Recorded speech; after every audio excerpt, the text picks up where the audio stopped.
మిమ్మును క్షమించిన ప్రకారము మీరును ఒకరినొకరు క్షమించుడి.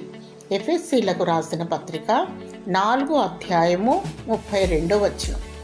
అయ్యా, తండ్రి అని దేవుని పిలిచే అర్హత లేకున్నను దేవుడు క్షమించి పాప శాపమును తొలగించి యేసుక్రీస్తు ప్రభువారు తన రక్తము చేత పాప శుద్ధీకరణ చేసి తనతో సంబంధం సహవాసం కల్పించాడు.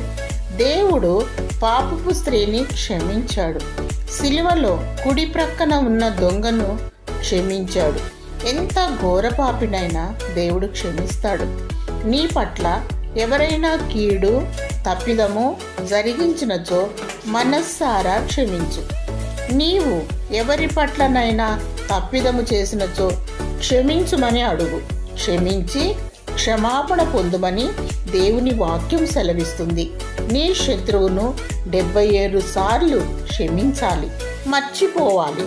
ప్రియనేస్తమా, నీలో ఉన్న పగలు తొలగించుకో. శత్రువు కొరకు ప్రార్థించు. శత్రువును యథార్థముగా క్షమించు.